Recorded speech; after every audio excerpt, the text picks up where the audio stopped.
Cybersecurity is important as a global market, and that's what we're trying to support, is companies that are looking at the global cybersecurity market. But security is actually really important for every sector of our economy, for government, for businesses, and for citizens. And I'm going to take the Irish case as an example. Cybersecurity is critical for critical national infrastructure, from utilities to telecoms to our healthcare, which is even more important during COVID-19. And Ireland is known as being a digital frontrunner in Europe. We've over 200,000 workers in the digitally intensive sectors. About 25% of our exports are digitally intensive sectors. And there's over 50 data centers actually in Ireland. There's been billions invested in this area as well. But this all relies on the security of our digital networks as well. We also have tangible assets like critical national infrastructure, but we also have intangible assets like intellectual property of multinational companies that are located in Ireland. And it's really critical that we protect digitally intensive sectors, that we protect critical national infrastructure and intangible assets for a secure and safe society. So if you move on to the next slide. So cybersecurity has been really important. I think we've seen during COVID-19, as we move to a more digital economy, we have to consider the security implications also. And what we've actually seen through our cluster is that during COVID-19, there's been a real increase in cybercrime, cyber attacks becoming more prevalent. We've seen over the last 7 months a major disruption to business operations, and that's actually become a breeding ground for fraud and cybercrime. We've seen a rise in COVID-19 related phishing and ransomware attacks. You may have all got strange emails or texts relating to COVID-19 or relating maybe to flights that you had booked or to your bank account details. And we've also seen an increased risk from everybody working from home and moving to remote working pretty much overnight. Many of us are dialing into this conference from our home networks. So there's a huge security risk there as well. So cybersecurity may be seen as a luxury during COVID-19, and this is a real risk as it might not be a priority for certain companies who are struggling financially. And this is in particular to SMEs and indigenous companies.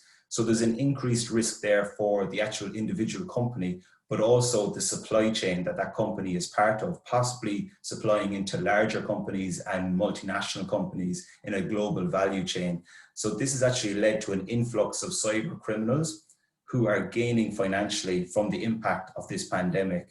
So we must adapt to this and consider adjusting our business continuity plans to feature global pandemics from now on, and look at governments and businesses' cybersecurity posture to be able to deal with COVID-19 and afterwards as well. And one of the areas I want to focus on today is around the critical sectors of the economy during COVID, which is the healthcare sector.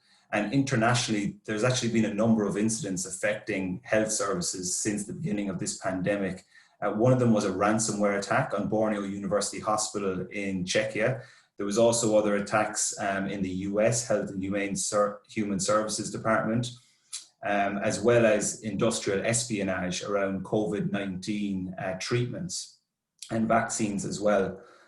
So if you go to the next slide, what we did to react, I suppose, to the COVID-19 pandemic in Ireland back in March. Now, obviously, COVID-19 is first and foremost a public health challenge, but I suppose the cybersecurity community wanted to contribute to the national effort and response. So what we did was we spoke to the National Cybersecurity Centre, who are members of our board, on how industry could support. And in those discussions, we came about the idea that there was a number of incidents affecting health services across Europe during the pandemic.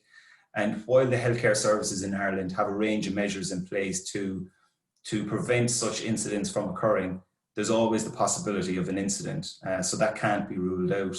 And so on that basis, then we put out a call to our members, a call for volunteers of cybersecurity industry for subject matter experts who would be able to volunteer their expertise and their time to support the healthcare sector in the case of a significant cybersecurity incident which would impact the healthcare provider's ability to deliver their critical services. And I'm delighted to say that we had a fantastic response from our members that signed up to be part of this panel, which was managed then by the National Cybersecurity Centre. And And it was really great to see that we had individuals from both large and small companies, from cybersecurity companies, but also companies across ICT, engineering, healthcare, and we had nationwide coverage as well, so strength in depth.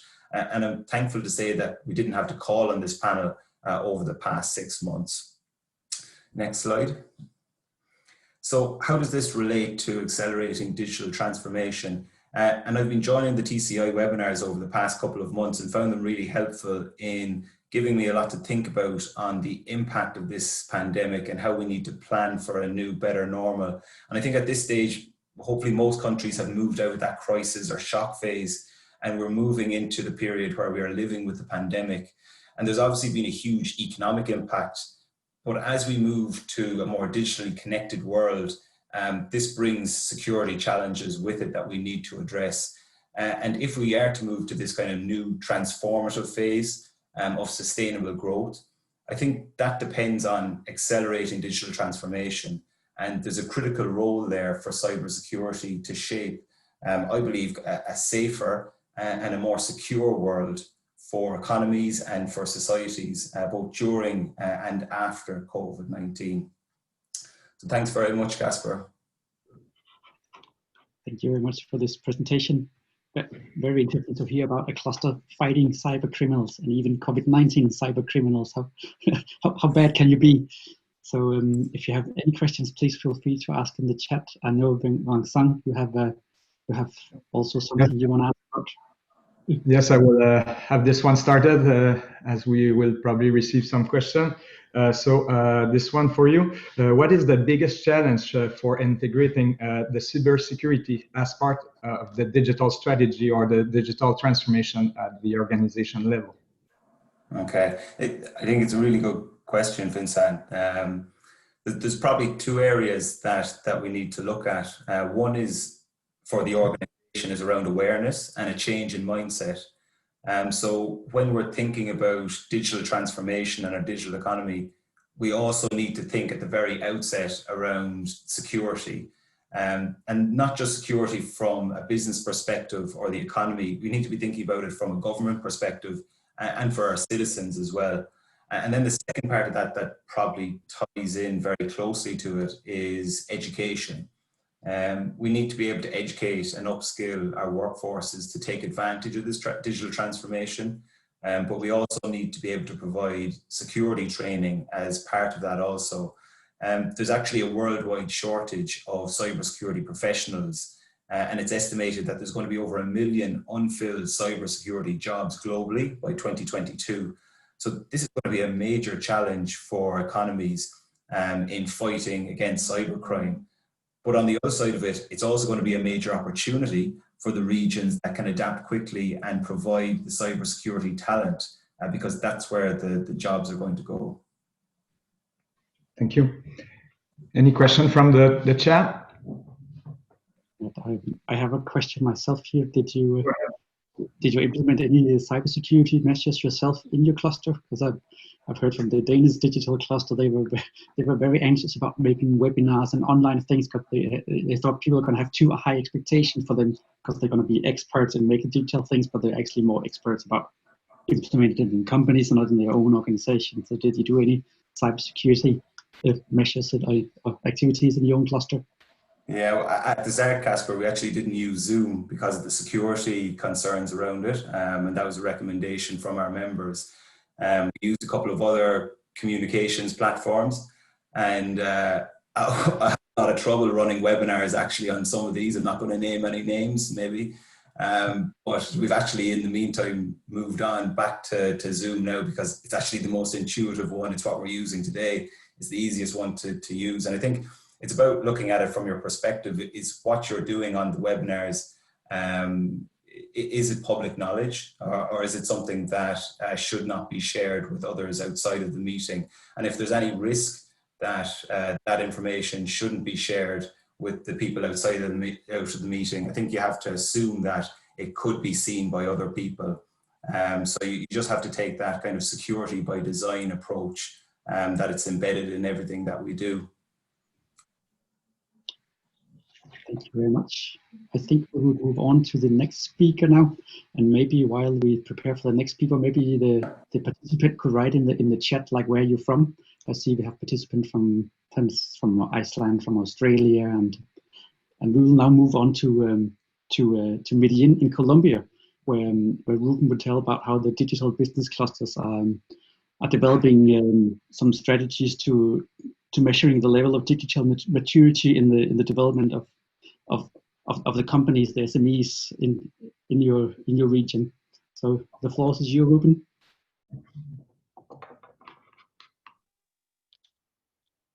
Hello? Can you hear me? Yes. Okay, good morning. Hello, everybody. My name is Ruben Cadavid. I am the Digital Business Cluster Director from Medellin, Colombia. And our presentation today would be about developing a collaborative digital transformation strategy in Medellin. Thank you for inviting us for the opportunity to share information for you all.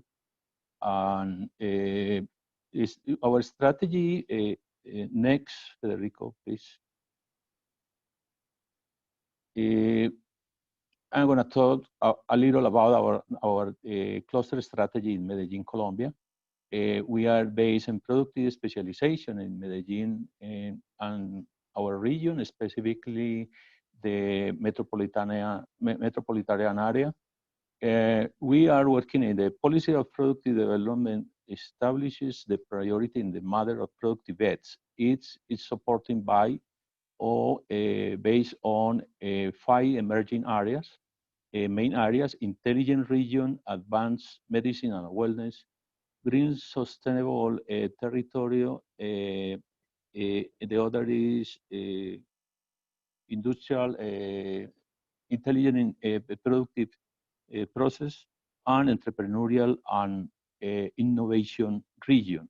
We have one opportunity areas, which is a creative industry, and strengthening areas. We have 3: retail and commerce, tourism, and agro industry. The point here is the ICT industry is a leverage initiative which support all of these emerging and opportunity areas. And the cluster, the digital business cluster in Medellin, is focused on support these all initiatives coming from these emerging areas mainly. Next, please. Our cluster initiative, the qualities make up for 7 clusters right now, have a high participation in the economic entrepreneurial dynamics in the region. We have more or less the 97% our companies are micro and small companies. The strategy is linked to Medellin Chamber of Commerce, and the Chamber of Commerce have a huge impact, a regional impact. We have registered more or less 100,000 companies. And of these 130,000 companies registered, we have 5,600 in our cluster. Indirectly talking, it means that we have more or less 180 companies active for us, and more or less 45 companies very, very active in the cluster. Next, please. One line of the cluster is about the Digital Business Development Center. This initiative is basically the way that we are working to develop a regional ecosystem based on collaboration, and it is the concept that support the project that I am going to share with you today. We have a group of partners which are companies registered in the cluster, and we work based on groups. We have right now 5 groups of work. three of them, the Digital Transformation Group, the Digital Creative Services, and Digital Healthcare Group, we are working with them right now. This is a relatively new strategy. This strategy is working more or less for 1 year. Previously, we have maybe 2 years working in a pilot way. Right now we are working with 2 more groups. One is RPA, Robot Process Automation Group, and the Industry 4.0. For one instrument, very interesting for this group of work are some different labs, specialized lab, like Train and Digital Culture Lab, Enterprise, Challenge Lab, Healthcare, Immersive Experience, RPA Lab. They are in process of development in that moment, but the main objective here is provide a digital experimentation for customer and companies in the region. Next, please. So the project that I want to share with you today is a project, is an initiative built with a group of allies that are part of the Digital Business Cluster or Digital Business Development Center. This group is made up for companies of the Digital Transformation Group. And actually, the cluster was with the other 3 groups that I mentioned before: Digital Health, Digital Creative, and RPI. The collaborative project, this is a very collaborative project, and the intellectual property sharing among participants. And we use the project like a diagnostic tool. We are talking about a tool for measure the level of maturity in the organization, but what we are trying to do is to measure this level of maturity in a group of companies with similar feature or characteristics. But also we use the tool as a marketing tool because with the tool using in a massive way, what we are looking is build a big database to analyze information and provide some insights based on analytic of this information. The result of this analytics process is basically how we can improve the condition of productivity for a specific niche of a specific industry, for example. Currently, the tool is in implementation. We are finishing this implementation next month, in November. Next, please. What is the idea? The idea is build a collaborative model for measuring the level of the digital maturity for development the digital transformation strategy. How it works? The model is based on it's made up for several variables of the diagnostic, like company structure of culture, government, strategy, company operation, development, marketing and sales, and management.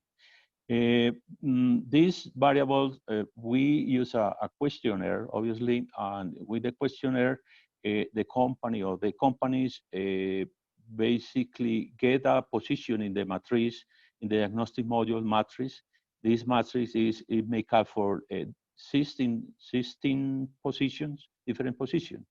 And every company have one position assigned based on the evaluation.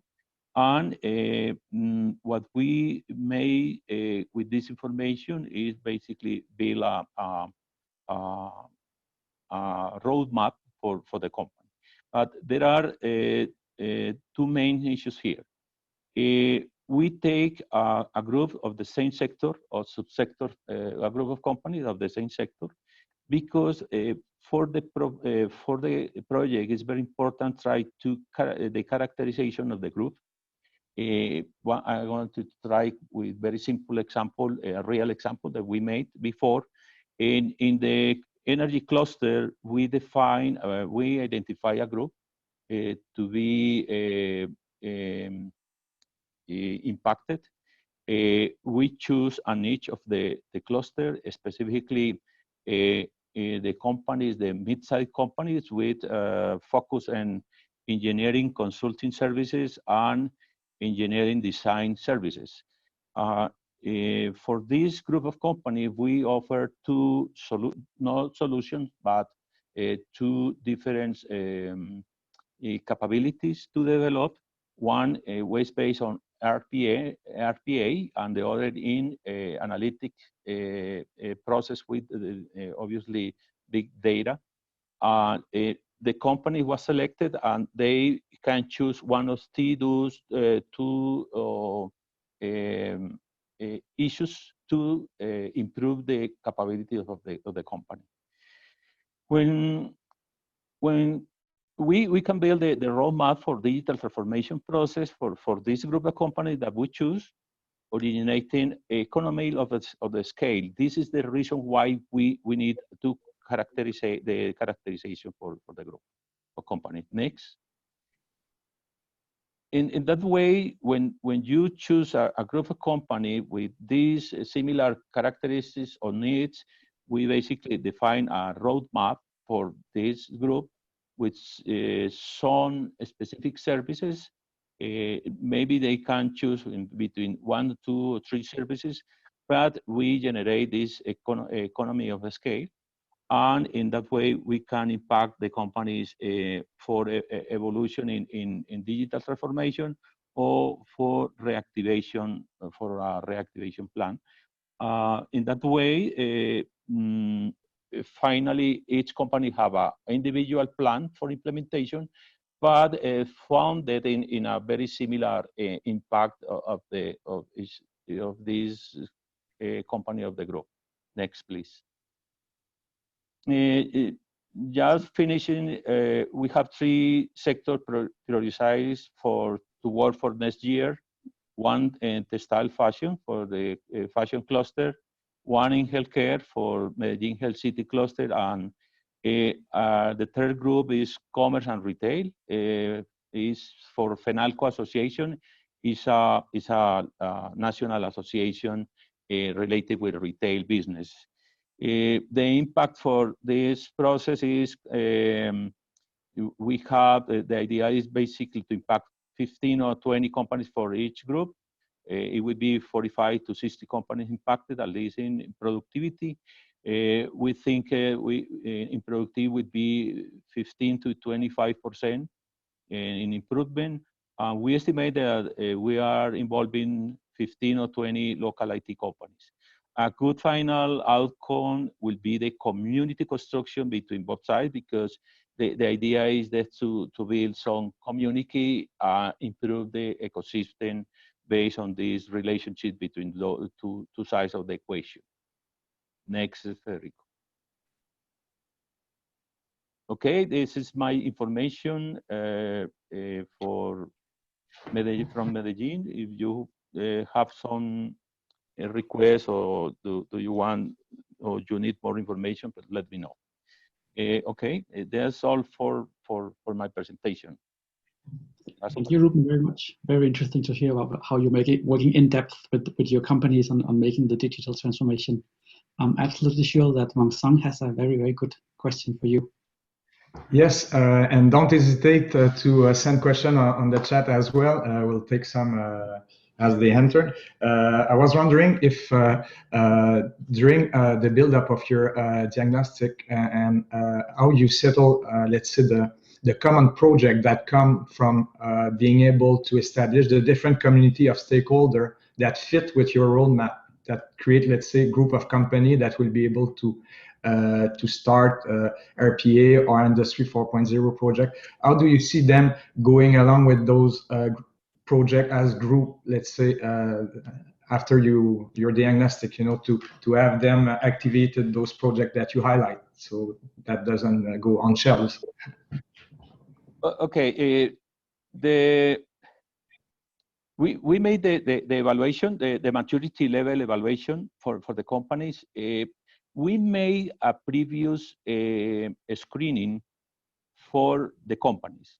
We work with the other cluster, so in general, we work with the director of the cluster, and we try to make the first screening, defining a niche of the cluster, and trying to define some feature on it that the group of companies have.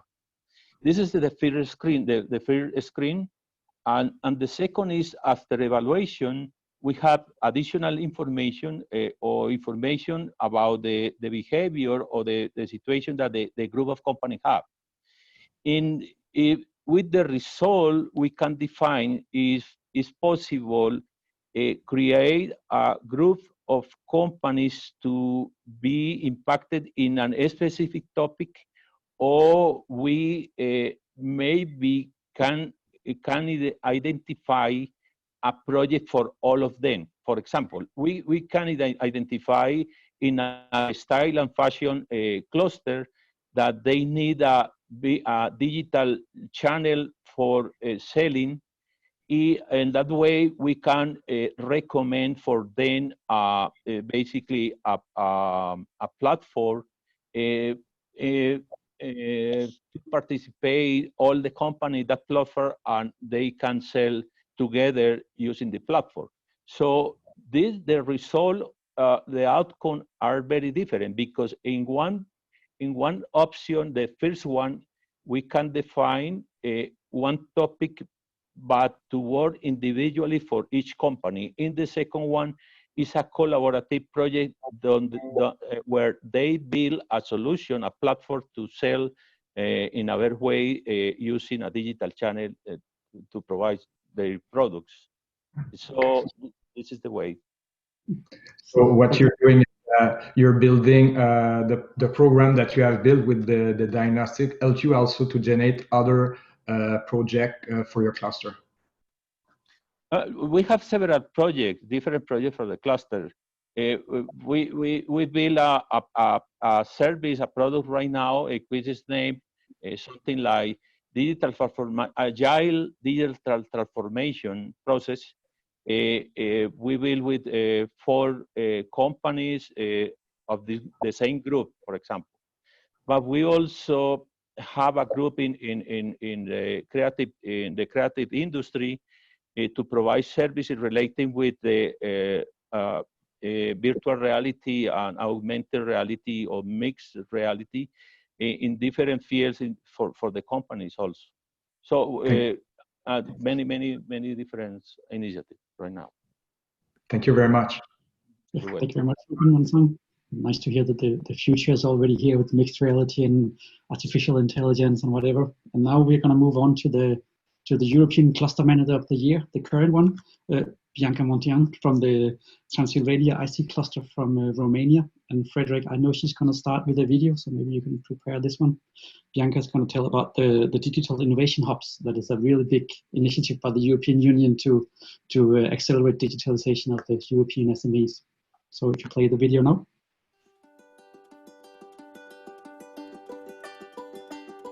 Because we all know that clusters are about people, about human beings, not organizations. And the legacy we are leaving for the future generations are the most important things we are doing.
Hello, everyone, and thank you very much for your invitation. It is a great honor and pleasure to be here with you this evening and to talk to you about our initiative, which we are coordinating these days, our initiative as a digital innovation hub. But first of all, I would like to tell you a few words about our cluster. Next slide, please. So we are located in Eastern Europe, in Romania, in the heart of Transilvania, which is the northwestern part of Romania. And currently we have more than 125 members, which are companies, small and medium-sized enterprises, large companies, startups, but also public administration and universities. Our work is focused on building entrepreneurship, research, innovation, and support for public administration. And also we are encouraging activities related to digital transformation. Next slide, please. Also my colleagues presented previously, we are also using the working groups type of work. And currently we have 4 working groups on 3 main verticals: e-health, digital city, smart city, industry 4.0, and also an horizontal working group which is dedicated to human resources. Next slide, please. For giving you an idea about our role and how our region is looking like in terms of IT sector, I have to say that our region in Europe is very famous for outsourcing services for a long time now. But what we are fighting for these days and these times is to also bring innovation into our companies. That is why we choose those verticals I was presenting you previously. And we are very active at the national, regional, local, and also European level in different initiatives related to digital transformation. For example, currently we are drafting the digital transformation strategy for 2021-2027 for our city, Cluj-Napoca. We are also working together with the European Commission and our colleagues from the other parts of EU countries in the expert group of clusters in DG Grow. Next slide, please. So our ecosystem is formed of the common suspects forming out a cluster, the companies, the private sector, the public administration, but also the universities and of course citizens. And our activities are aimed to create synergies between our members and their projects. Next slide, please. We can pass to the next slide because I would also like to tell you a few words about our main initiative Kaspar was mentioning in his introduction, which is the Transilvania Digital Innovation Hub. You might know maybe that Digital Europe, which is a major program dedicated by the European Commission for supporting digital transformation in public administration, but also non-IT companies at the European level. In this idea, we've started 3 years ago the creation of this Digital Innovation Hub, which currently is comprised out of 6 clusters in our region. So beside our cluster, which is covering the technological part of the digital transformation, and it offers different solutions, we also have the energy cluster with us, the manufacturing cluster, and also creative industries, agriculture, and new materials. Also part of our DIH is Technical University and Babeș-Bolyai University, and also our municipality is involved in offering different infrastructure facilities within our main project. Next slide, please. So the idea of these digital innovation hubs is to offer under the same umbrella different type of support services to support the digital transformation. And it has four main functionalities: test before invest, upskilling and reskilling, the training part in digital field, digital transformation, ecosystem building and matchmaking, and also the financing part.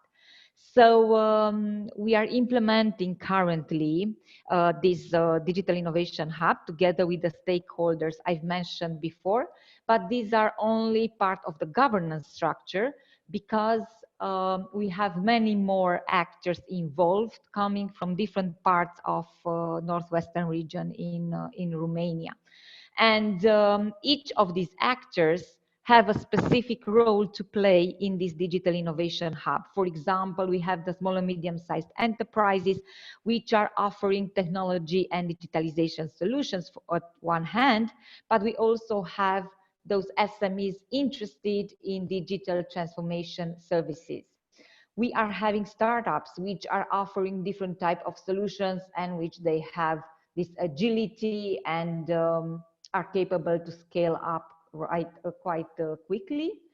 Then we have the academia and research, which is offering infrastructure support, but also knowledge transfer and resources for digital transformation. The public administration, which also is focused in involving citizens in different digital transformation processes. And for example, we have, in collaboration with our municipality, a program dedicated to digitalize the senior population of in our city.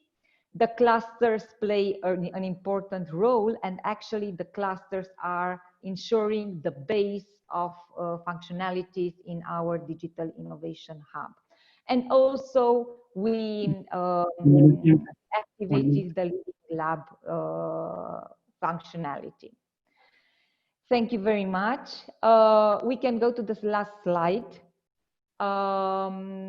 You have in my presentation also a short description of the current initiatives. The majority of them are supporting different parts from the Digital Innovation Hub. They are coordinated by Transilvania IT Cluster, and I'm happy to answer to your questions, of course. Thank you very much. Thank you for this very interesting presentation, Bianca. I have so many questions for you because the Digital Innovation Hubs are just coming to Denmark now, and it's very unclear who the partners are going to be, how the fund is going to, the model is going to be funded. But this is not the time for those questions. I will catch you another day. But I know, Wang Sang, I think you have one question. I think we have time for one question from you. Yes. Thank you, Bianca, for your presentation. So, what would you see as the main benefits from being a multi-cluster initiative for accelerating the digital transformation at your ecosystem level? What is really important in our region, the clusters are not that old. They are having maximum 7 or 8 years of activity. And the foundation we've created in this Digital Innovation Hub is based on the relation we've built each and every cluster with its members, with its member companies, with the local public administration, because throughout our activities and throughout these years, we learned very well how to be connected to their needs, but also to know their capabilities, their competencies. So for us, it's a great opportunity to be together in this process of digital transformation, now having the SMEs language learned already and knowing exactly how to address these needs and how to activate different types of projects, activating this collaboration between different clusters in our region. Thank you. Thank you very much, Bianca.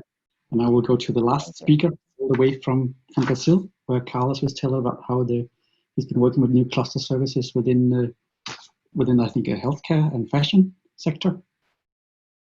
Okay, thank you very much, Caspar. I am Carlos Tarrasón.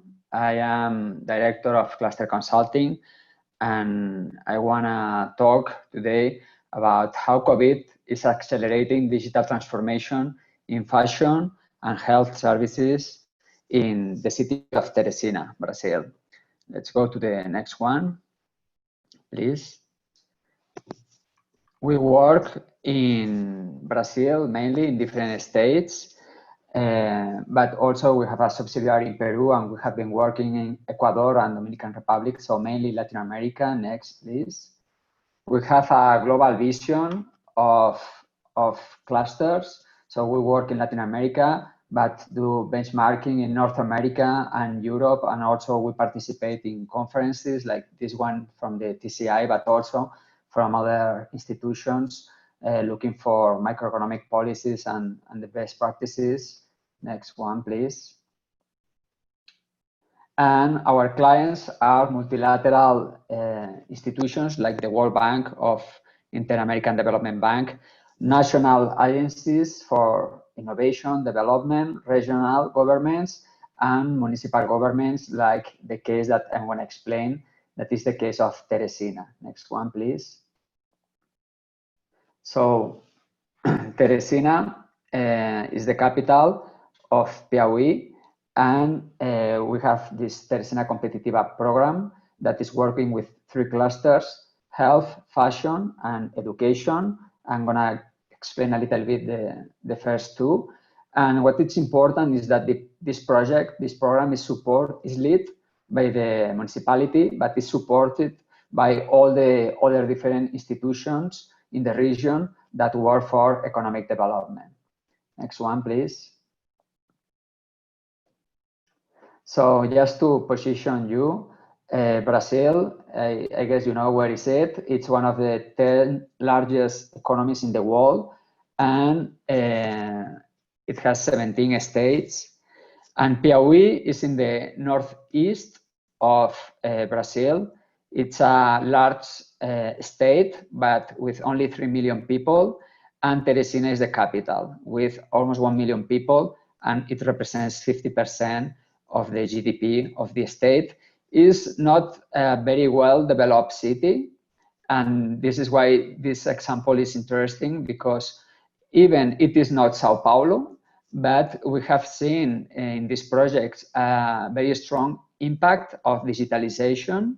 So it's arriving to all the regions in Brazil, this digitalization trend. Okay, next one. So for us, what is digitalization? Digitalization is the use of digital technologies to improve current processes in production, marketing, sales, logistics, but also it's an opportunity to reinvent business models, putting the customers in the center and responding to new demands. So and this is the main message of my presentation, we see that digitalization is not only giving the opportunity to improve productivity, but also to develop new business models. And this is the major opportunity that we saw on digitalization. Next one, please. Now we are going to talk about fashion. This is one of the clusters we have been working. And in fashion, next one, please, we see that the industry may apply digitalization in production, sales, and logistics. And next one, please. Next one, please. And for example, in production, we see that what is important is to apply artificial intelligence and automation to get productive flexibility. This is the example of Amazon that has already developed an apparel manufacturing facility, which is 100% automated and is connected with their retail business. Next one, please. That is an example of production. If we look at sales, the champion of digitalization in sales is the online sales, the e-commerce. And we have seen in the world a growth of e-commerce of 28% in sales, and a growth of users of e-commerce of 70% worldwide. If we look in Brazil, the growth of sales in the last 12 months has been 47%, okay? And if we look at the percentage of sales in the fashion industry, it already represents 22%. So it's more than 1/5 of total sales are already online worldwide. Okay, next one. Last one is about... 1 minute to go. Okay, this one is about logistics. And in logistics is the same. They are applying artificial intelligence and robots to be more efficient, working 24 hours per day, and delivering directly to the customer. Next one. Okay, so the main message is that we are applying digital technology in different processes, different parts of the value chain. But the main opportunity is to change the business. And this is the example of Renner, that is the main retailer of fashion in Brazil, that they are changing the relationship with the customer, creating a new experience through an omni-channel strategy. Okay, and the next slides are the same, but about health services. You can go on, Caspar, please. Here it's about telemedicine, artificial intelligence, and big data. You have here the examples. Telemedicine, it's growing a lot. Next one. Big data, it's used to improve the resolution in the health services. This is an example of a prostate cancer treatment clinic, which are not only improving the survival of the patient's results, but the quality of life. And quality of life means improving results in urinary incontinency and severe erectile dysfunction, which are much better than in the average of Germany in this case. Next one, almost ending. All the same, applying artificial intelligence in the reference hospitals in the US for predictive analysis. Next one. And technology companies entering this business also for primary health services. Next one. Finally, in the health services, what we see is that the industry it has a big burden. The expenses are very big. The public sector or the governments cannot pay all the expenses, so the health system has to be transformed, and there is a transformation underway. There are some companies that have seen this, like Kaiser Permanente, that they are moving from health services to well-being and happiness. And just to finish, next. Okay, so final message. Clusters may help to understand and apply technologies faster, but most importantly, must help in the strategic transformation. And this is the final statement. Last slide is just my contact. Okay, thank you very much. Thank you, Carl. And I think those are actually excellent last words of this workshop. I promised Patricia that we would be on time for the main room for all of you to finish this conference up. And I would just like to say thank you to Carlos and to all the speakers for your interesting presentations. And then log out of this session and run to the main room, where I can hear from the other side of the room that the President Marete is already making the closing words. So thank you, everybody, for your time. And speakers. Thanks very much. Thank you very much. Have a drink. We'll join you at the happy hour soon. Thank you very much. Follow you in the main room. Thank you all.